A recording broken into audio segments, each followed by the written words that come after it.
Est-ce que vous allez bien? Je sais qu'on est un petit peu en changement de météo en ce moment, mais est-ce que vous pouvez me donner tout ce que vous avez? Est-ce que vous êtes chaud? Start to play! Est-ce qu'on peut s'il vous plaît applaudir très très très fort notre invité du jour? Je vais bien nommer Edouard!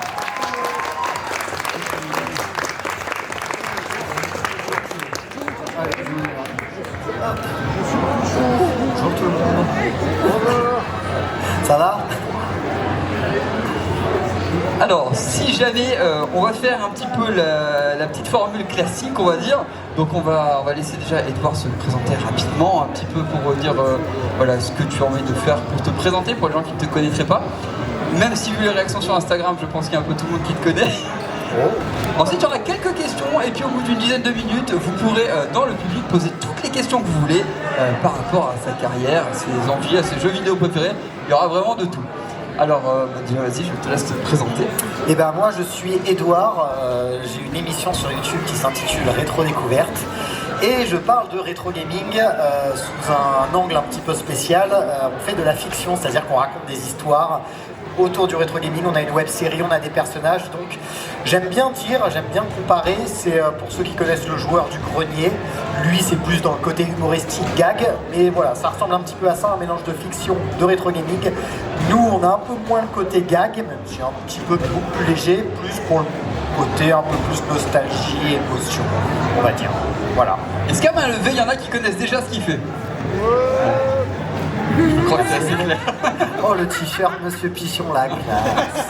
La classe. Alors, donc du coup, pour te présenter aussi très rapidement, tu es actif depuis 2009 sur YouTube. Oula, alors j'ai dû ouvrir ma chaîne peut-être en 2009 sur des très vieux trucs que je faisais, mais j'ai commencé en vrai les vidéos sur le jeu vidéo il y a 12 ans à peu près. C'est déjà une belle date. Ouais. Et je me suis permis de regarder les stats hier, à plus de 100 millions de vues. Oh, Plus de 100 millions qui ont été dépassés du coup, sur les statistiques de YouTube. Effectivement, on peut l'applaudir parce que 100 millions de vues, c'est quand même très très beau truc. Alors la question classique, mais vraiment traditionnelle, comment t'as plongé dans le jeu vidéo? Est-ce que t'as commencé très jeune? Est-ce que ça t'est tombé dessus quand t'étais ado? Quel est le jeu ou la circonstance familiale ou amicale qui t'a fait tomber dans cette drogue? Eh ben écoute, moi j'ai deux grands frères, j'ai un papa informaticien, donc en fait je suis quasiment né avec une manette dans les mains. J'avais mes grands frères qui avaient la NES, mon père qui avait un ordinateur alors qu'à l'époque, début des années 90, c'était assez rare des foyers dans lesquels il y avait des micro-ordinateurs, donc j'ai grandi vraiment là-dedans, avec des jeux comme Myst, Lands of Lore, Seven Guest, sur NES, Kung Fu Master, Zelda, Mario, tous les classiques. Donc j'ai vraiment baigné, grandi dans ce truc-là, et puis j'avais souvent une génération de consoles de retard. Mes grands frères, quand ils se procuraient la Super Nintendo, bah moi je récupérais la NES, quand ils prenaient la PlayStation, je récupérais la Super Nintendo, voilà. Et j'ai vraiment baigné là-dedans, ce qui fait qu'aujourd'hui je me dis, je suis un peu comme Obélix, je suis tombé dedans quand j'étais petit, et qu'est-ce que j'aurais pu faire d'autre de ma vie que de parler de vieux jeux vidéo finalement. Ma voie était toute tracée dès le départ, j'ai pas choisi mon destin. Tu te rappelles à quel âge t'as commencé? C'est impossible, je peux même pas te dire tellement ça devait être tôt. J'ai pas de souvenir précis de mon premier jeu vidéo où c'était trop tôt, j'étais trop petit. Voilà, vraiment immergé dedans très rapidement. Du coup, tu parles aussi de l'histoire du jeu vidéo déjà.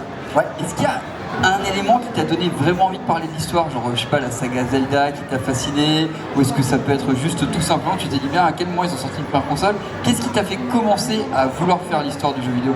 Bah déjà l'amour pour le rétro gaming, l'amour des vieux jeux, de comprendre le jeu vidéo actuel, parce que je dis souvent quand on aime le rétro gaming en général, on aime beaucoup plus largement le jeu vidéo et tu as envie de comprendre un peu toute l'évolution de ce média, ça m'intéresse, de la curiosité. Et puis ce que j'aime de plus en plus faire, là où je prends de plus en plus de plaisir, c'est de me dire qu'il y a des jeunes générations, des fois qui regardent, qui s'intéressent, tiens c'était quoi les vieux jeux? Et c'est un truc que je répète très souvent et que je dis en ce moment dans mon émission, c'est que je ne peux pas conseiller.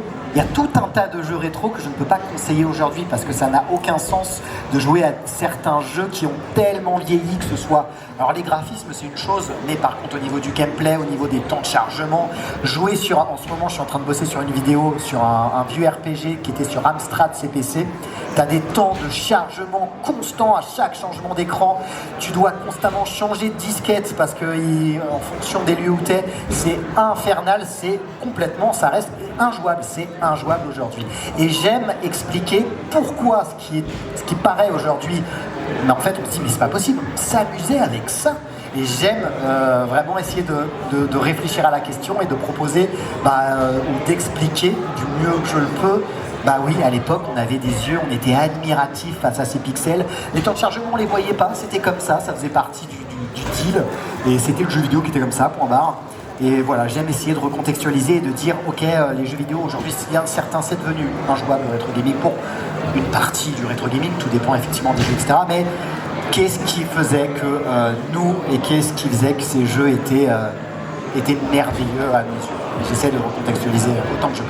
Moi j'avais commencé avec l'Amstrad, donc ce que tu dis ça me parle beaucoup. Il y a des jeux, on nous parlait tout à l'heure pendant le blind test de Chrono Trigger, tu relances Chrono Trigger, ça a super bien vieilli, c'est génial. Ouais. Par contre, c'est vrai qu'il y a des jeux Amstrad ou même PlayStation 1 avec les temps de chargement qui prenaient 3 à 5 minutes, ça devient très très difficile à faire. Ou plus simplement un Tintin au Tibet sur Super Nintendo. Aujourd'hui, Joueur du Grenier l'a rendu populaire en faisant une vidéo en le critiquant.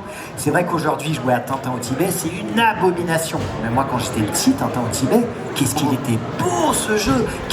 À côté de Super Mario World, qui est un jeu absolument fantastique, et Super Mario World, il n'est pas très beau, il y a un côté un peu répétitif dans les niveaux.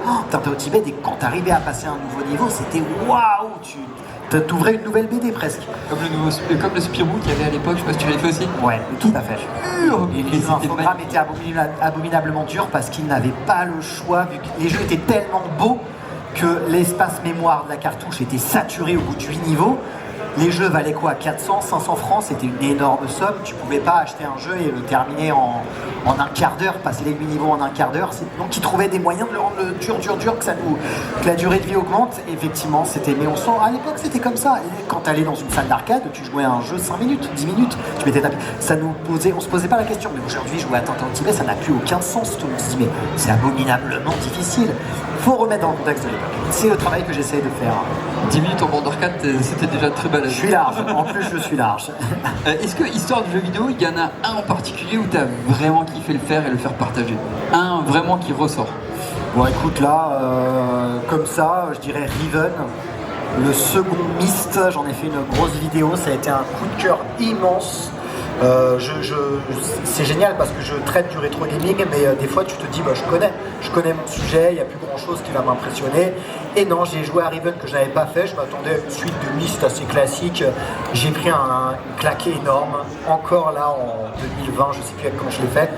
Tu dis waouh, ce jeu qui date, il date de quand Riven? Je sais plus, peut-être de la fin des années 90, milieu des années 90.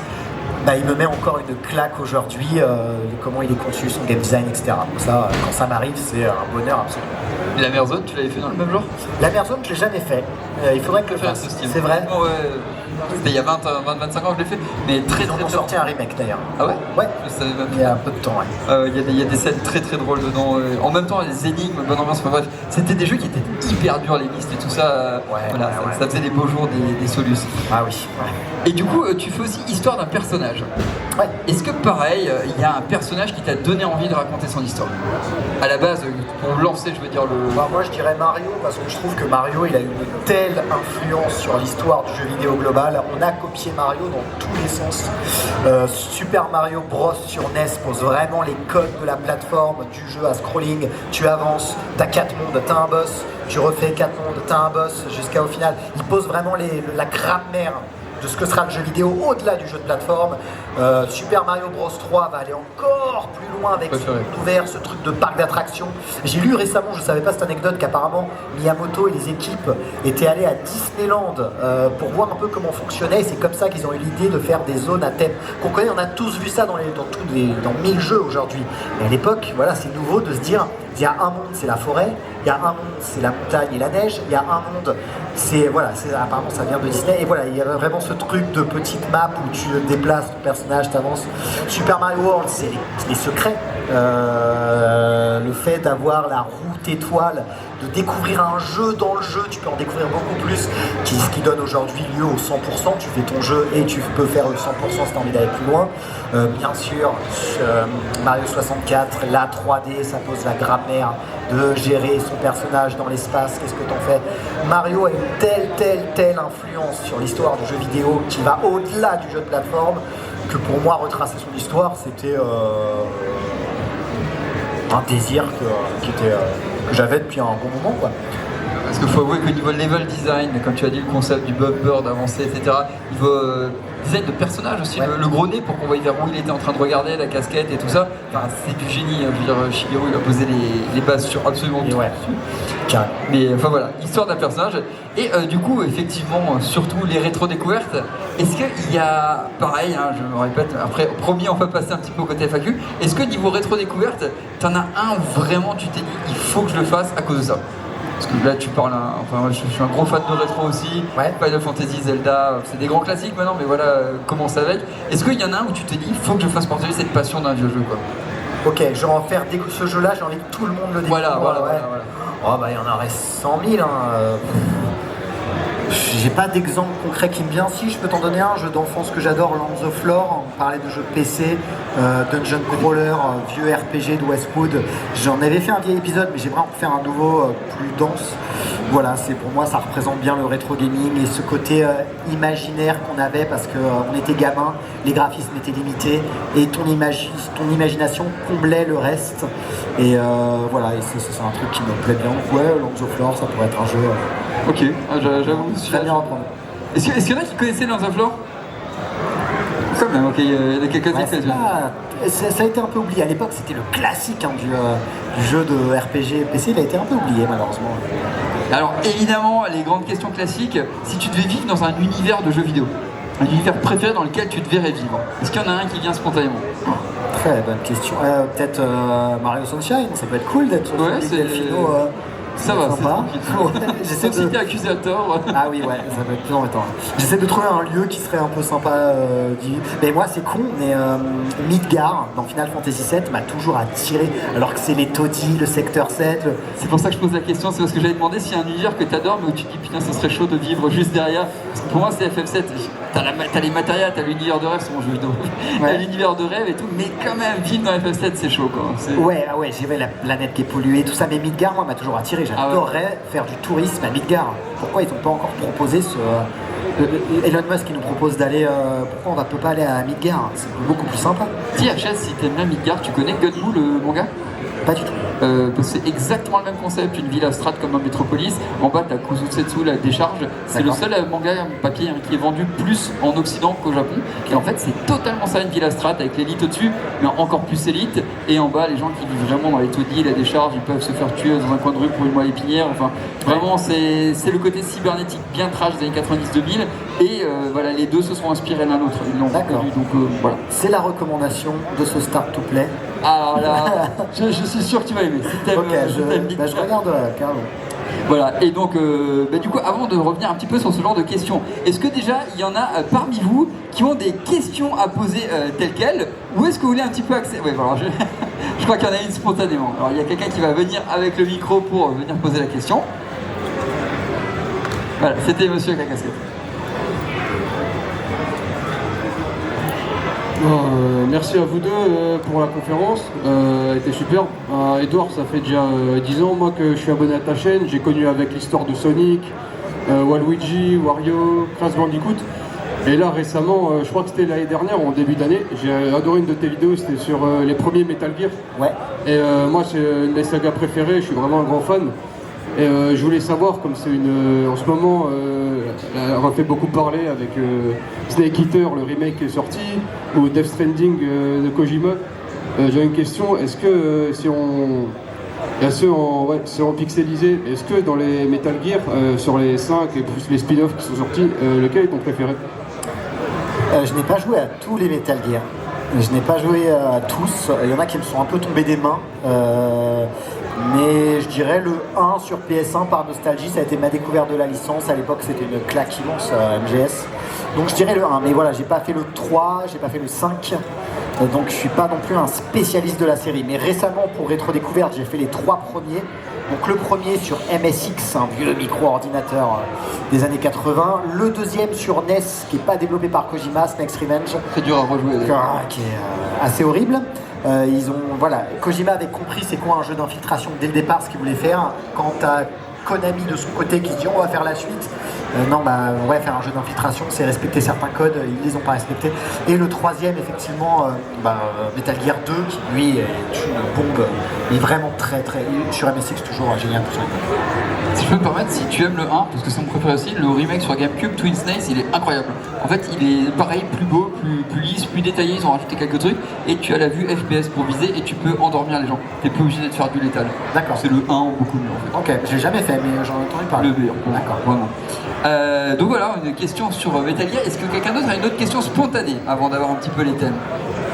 Du coup, juste monsieur ici, avec la casquette aussi.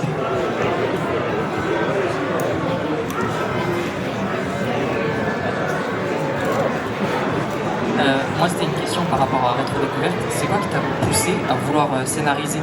Parce que t'aurais très bien pu faire, comme plein de gens sur YouTube, des vidéos où tu parles des jeux vidéo, surtout rétro, mais vraiment l'envie de scénariser, d'avoir des personnages et de construire une histoire.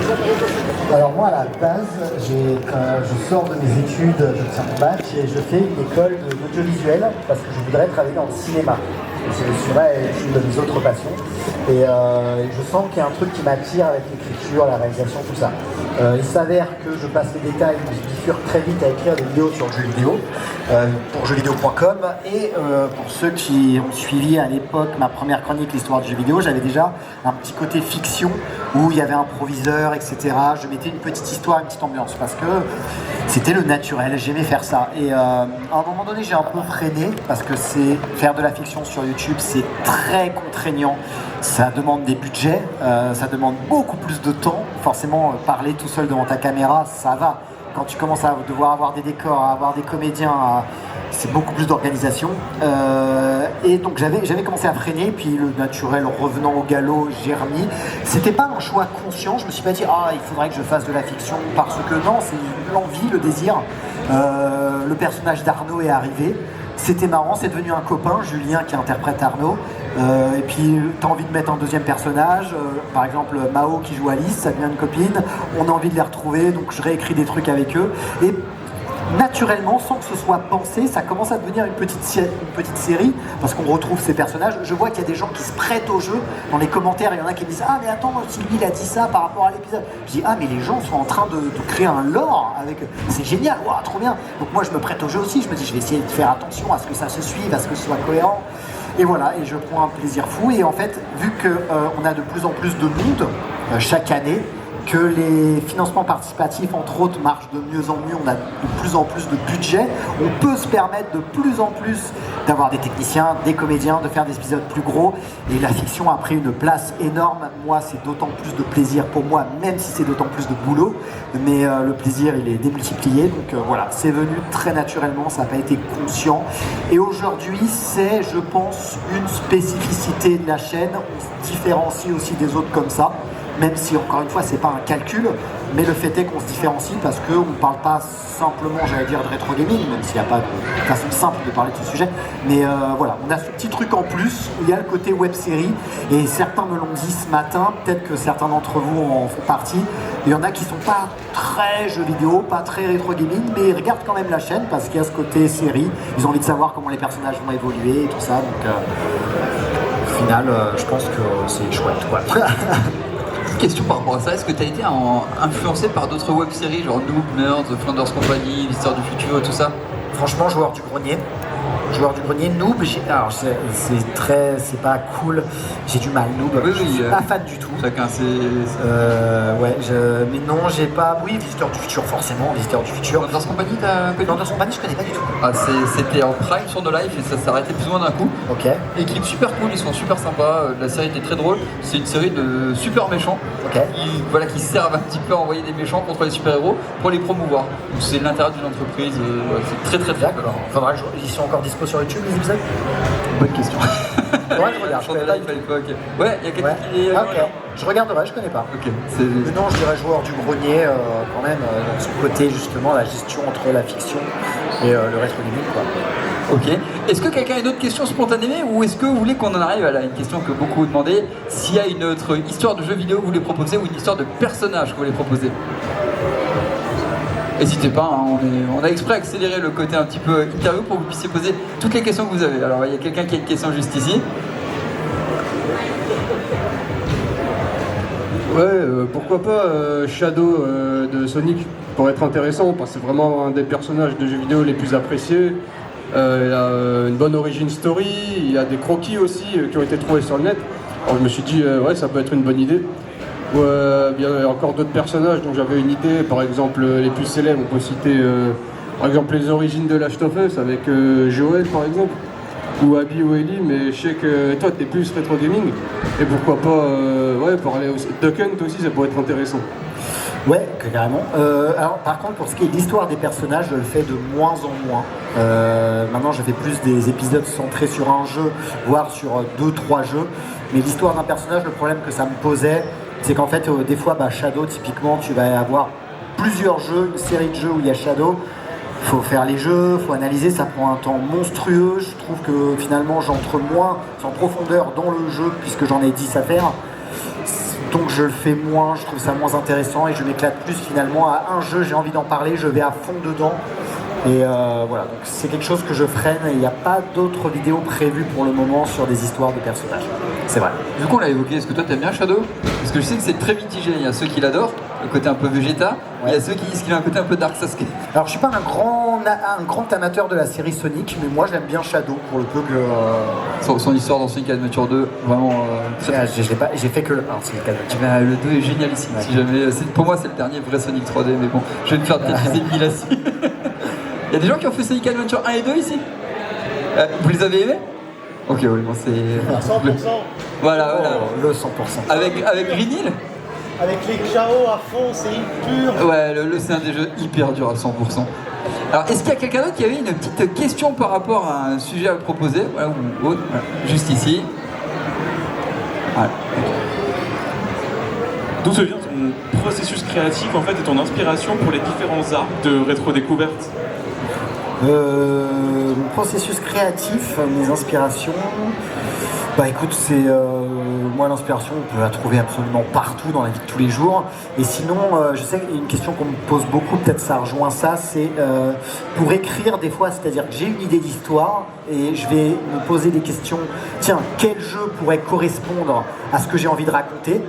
Pour être pas typiquement, il y a pas longtemps j'ai fait une vidéo sur le premier Rayman. Je savais très bien la classe, il a le t-shirt Rayman, je savais très bien que je trouvais ça intéressant de me dire, je sais pas si tu connais le principe, le concept du premier Rayman, tu ne peux pas finir le jeu si tu n'as pas fait le 100%. Tu es obligé de délivrer tous les Electoons pour débloquer le dernier niveau et affronter le boss final. J'ai pas fait les vieux Rayman, c'est un de mes trous dans la collection. Il est très très dur, bref. Et du coup, voilà, c'est un concept tellement chouette, je me dis, mais il faut qu'on écrive, qu'on imagine une histoire là-dessus. Tiens, Arnaud qui fait le 100% des jeux PS1, ça pourrait être son traumatisme d'enfance, il a pas réussi, voilà, typiquement. Et des fois, je joue à des vieux jeux, à l'inverse, et je me dis, ça m'inspire une histoire. J'ai fait Zelda en randomizer, simplement, je voulais pas en faire une vidéo, simplement pour tester. Excellent, Zelda randomizer, j'adore. Absolument génial, je l'ai testé, c'était trop chouette.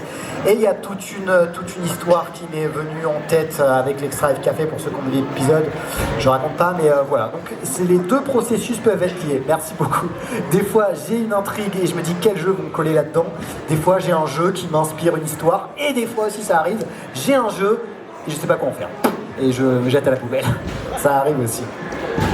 Il y a des gens qui ont déjà suivi ou fait du Zelda Randomizer ici? Oui. Ouais.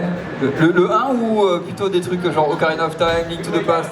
A Link to the Past, Ocarina of Time, Twilight Princess, Wind Waker. Et est-ce qu'il y a des gens assez vénères pour Zelda 2 en Randomizer? Parce que Zelda 2 en Randomizer, oh la vache. Non.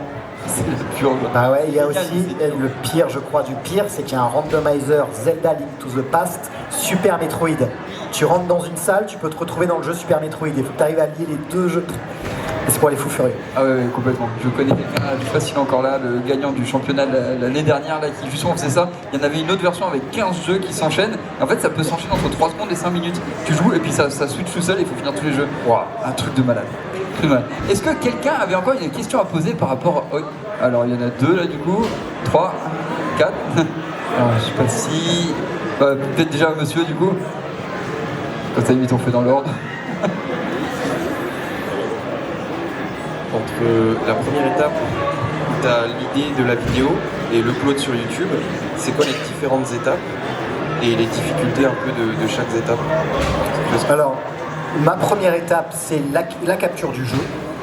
Donc, ou même admettons, non, j'ai d'abord l'idée d'une histoire, si on va partir un peu de la base. J'ai une histoire que j'ai envie de raconter, tiens, les personnages, il va se passer ça, ils vont se retrouver là. Bon, quel jeu peut correspondre? Ah, j'ai un jeu qui me plaît bien, je me dis ça va bien marcher avec ce que j'ai envie de raconter. Capture du jeu, il faut que je joue au jeu, en même temps je prends mes notes. Ensuite, écriture, j'écris mon scénario. J'envoie à tous les comédiens qui jouent dans les personnages qui jouent dans la vidéo. Organisation du tournage, il faut que je contacte les comédiens, les techniciens, que je trouve une date qui correspond à tout le monde, où tout le monde est dispo. C'est souvent le côté bien chiant. Ensuite, tournage, alors ça dépend, est-ce que c'est une journée de tournage, est-ce que c'est 2, est-ce que c'est 3, est-ce que c'est un gros épisode ou pas, grosso modo. En général, en une journée, on s'en sort si c'est un épisode normal. Une fois que tu as toutes les images, c'est le montage. Donc là, sur mon bureau, je fais le montage de la vidéo et je peux, si besoin, j'ai mon motion designer, si j'ai besoin de faire des effets spéciaux, tout ça, je lui confie des tâches. J'ai Cardridge qui nous fait la musique. S'il y a un truc que j'ai envie, je me dis, c'est une reprise de cette musique, ça pourrait être génial, je lui demande. Je peux aussi lui donner des indications du style, je vais avoir des scènes un peu avec de l'émotion, s'il peut y avoir quelques notes un peu plus douces à ce moment, voilà. Je peux donner des indications et ensuite l'upload. Et là, on lit les commentaires et puis c'est du bonheur, quoi, en général.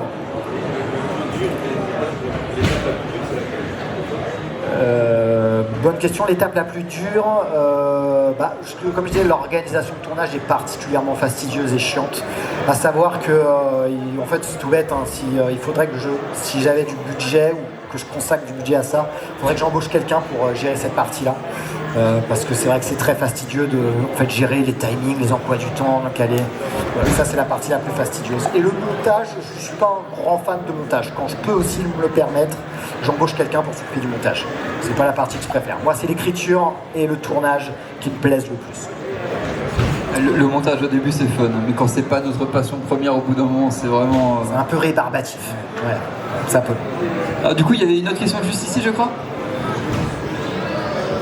Bonjour Edouard. Rebonjour. Oui, rebonjour. Ce matin. Moi j'avais une question par rapport à ta dernière vidéo où tu expliquais par rapport au financement, par rapport à l'aube du pixel que tu veux mettre en avant, le 100% des jeux PS1 avec Julien alias Arnaud. Je voulais savoir si tu allais garder tout ça sur ta chaîne principale ou est-ce que tu voulais faire une sorte de seconde chaîne secondaire sur YouTube pour garder Rétro Découverte sur la chaîne Edouard, ou est-ce que des fois sur Rétro Découverte, est-ce que t'es pas un peu bridé du fait que tu as fait Rétro Découverte, donc les gens ils attendent ça et tu as plus de liberté sur d'autres types de contenus, etc.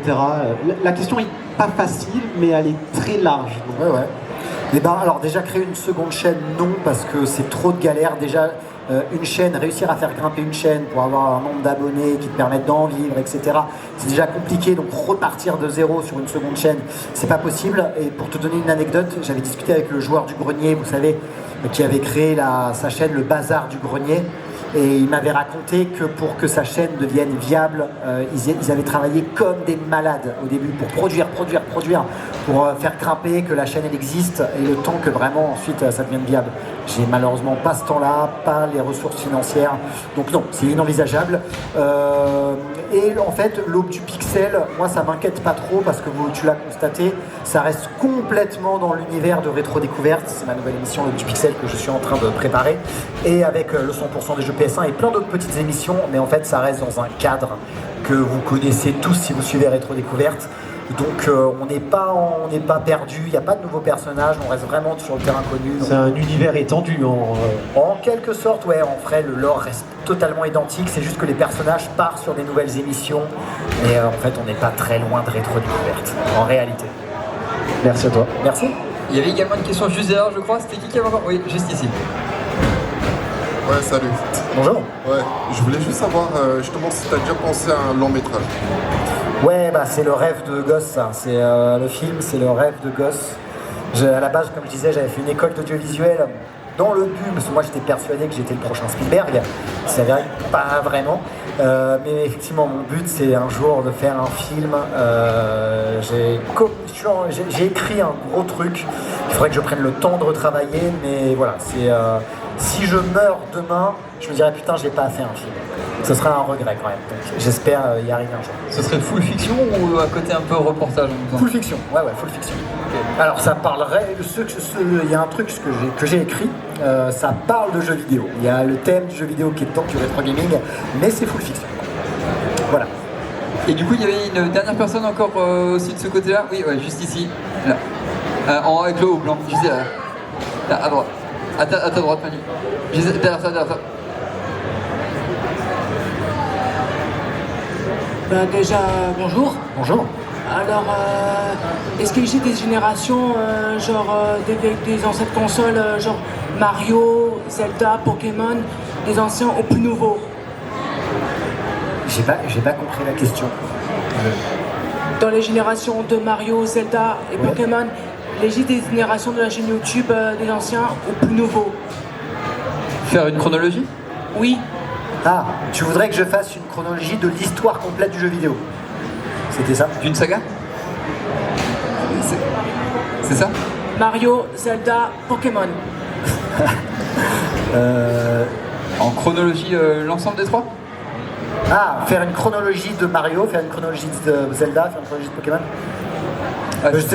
C'est à peu près fait déjà. J'ai fait une histoire de Mario. J'ai pas fait d'histoire de Zelda, c'est vrai, j'ai pas fait d'histoire de Pokémon. Et comme je le disais tout à l'heure, ça demande énormément de boulot si tu veux que ce soit bien fait. Rejouer à tous les Pokémon, rejouer à tous les Zelda pour vraiment faire un truc complet.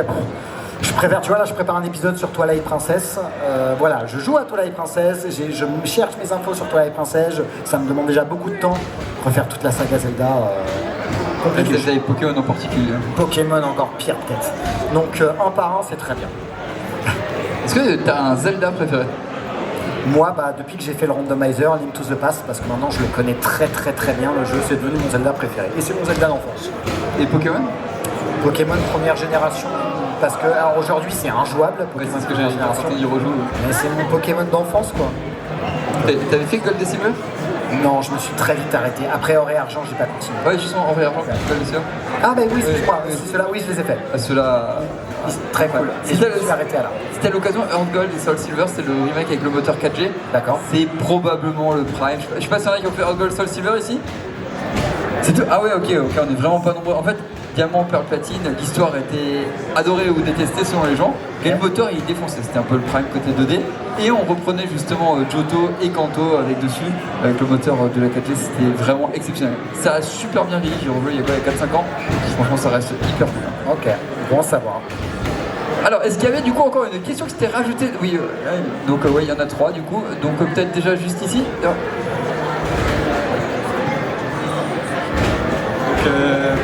Bonjour, je te découvre, t'en as peut-être déjà parlé, mais je voudrais avoir ta définition du jeu rétro, parce qu'aujourd'hui on en connaît certains, mais ça m'étonnerait pas si un jour on parle d'un Mario Kart 8 comme d'un jeu rétro par exemple. C'est une très bonne question. Alors, quand commence le rétro gaming et quand est-ce qu'il finit? Alors, je vais te donner, moi, ce que je me ressentis là-dessus, même s'il n'y a pas de consensus sur le sujet. Pour moi, effectivement, tout va être rétro, quoi qu'il en soit. Comme tu dis, Mario Kart 8, il y a des gamins qui ont grandi avec ce jeu. Dans 20 ans, ils en parleront à leurs enfants, qui leur diront « Ah, tu jouais à ça, papa, c'était marrant !» Forcément, ça arrivera. Tous les jeux, aujourd'hui, vont prendre un énorme coup de vieux dans 20 ans. Mais ma définition du rétro gaming, moi j'aime bien ce terme de rétro gaming comme une période spéciale du jeu vidéo qui irait pour moi jusqu'au début de la 3D, PlayStation 1, Nintendo 64 et puis la console portable Game Boy Advance. J'aime bien cette période particulière du jeu vidéo où c'était, disons-le, mal foutu souvent et on avait beaucoup de jeux mal pensés, mal conçus, même s'il y a aussi des énormes chefs-d'œuvre, bien entendu. Mais voilà, c'est une période particulière où tout était à faire, tout allait très vite, on savait pas, on maîtrisait pas encore totalement la grammaire, un jeu pouvait montrer la voie à tout un tas d'autres. C'est une période particulière et donc j'aime définir ce terme de rétro gaming, j'aime le définir de la naissance à peu près du jeu vidéo, en tout cas du jeu vidéo salon, jusqu'à la PlayStation 64. Et après, je trouve qu'on entre dans une autre ère du jeu vidéo, qui sera vieille, quoi qu'il en soit, qui est déjà la PlayStation 2, c'est déjà vieux aujourd'hui un peu, mais je trouve qu'on n'est plus dans cette notion de rétro gaming. Techniquement, maintenant, il y a beaucoup de gens qui disent que le rétro, c'est aussi même, ça a commencé à la PlayStation 3. Ouais. Notamment, je disais qui en parlait, ça fait très bizarre dans un sens. Bizarre, mais ouais. Et je suis d'accord, c'est vrai qu'il y a le côté un petit peu 2D au tout début de la 3D dans le rétro, quitte à ce qu'il y ait un autre terme, old school gaming, quelque chose qui gêne ensuite, quoi. Ouais. Mais est-ce qu'il y a des gens qui ont commencé le gaming à main levée avec la 8 bits ou la 16 bits? Genre NES, Mega Drive, ça? T'as dit, c'est presque moins de la moitié tout doucement. Bah ouais, il y a des jeunes. Ouais. Alors en tout cas, Il y a des jeunes de 30 ans. Du coup, il y avait quelqu'un d'autre qui voulait ici poser une question. Ouais, juste derrière.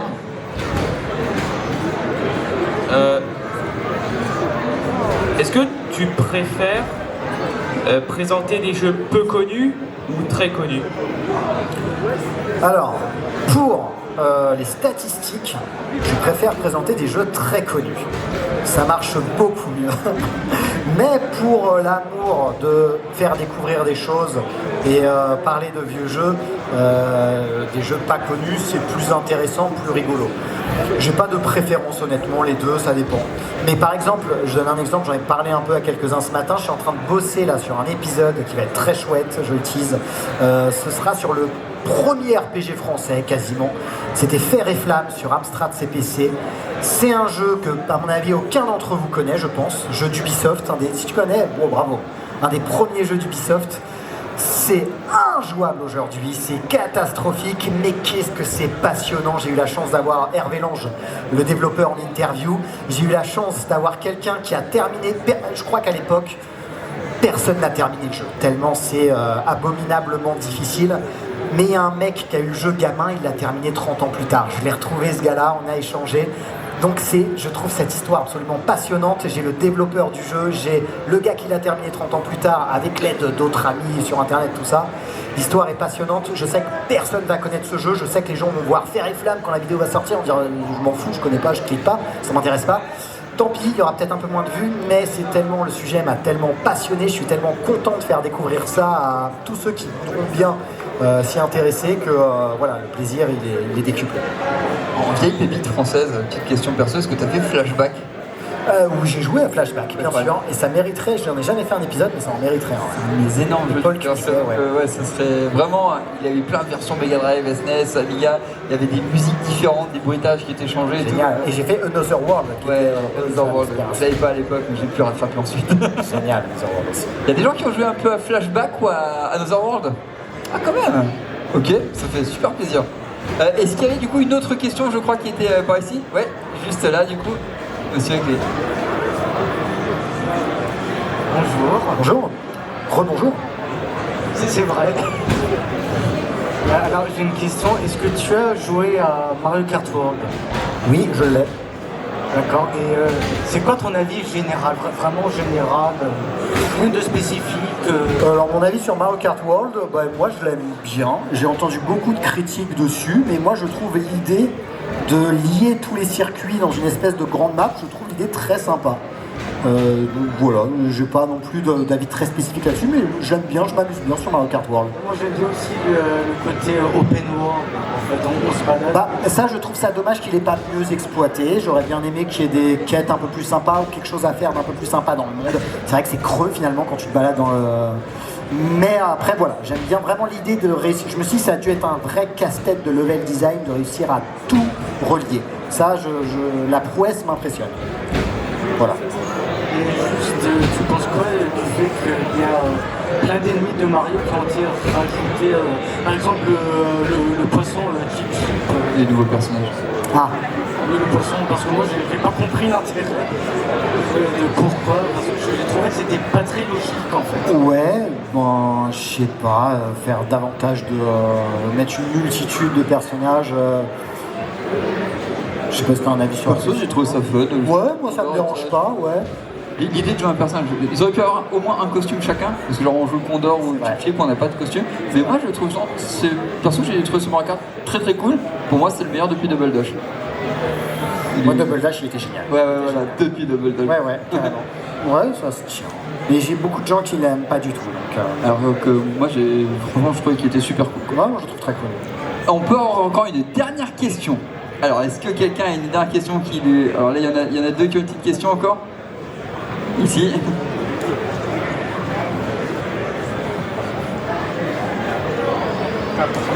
Oui, c'est de nouveau moi.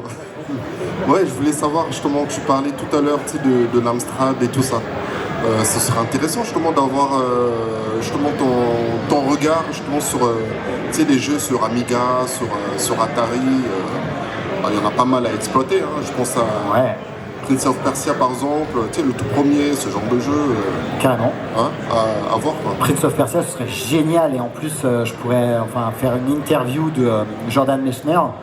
Ce serait absolument... c'est prévu. J'espère que ce sera fait un jour. Non, la micro-informatique de l'époque, c'est un sujet passionnant. C'est un sujet plus de niche quand même. Oui. Plus de niche que les consoles de salon. Mais c'est aussi là, je parlais de Fer et Flamme, c'est là que tu trouves la scène indépendante de l'époque. Tu avais les gros éditeurs, Nintendo, Sega en tête, et d'autres qui faisaient les mastodontes.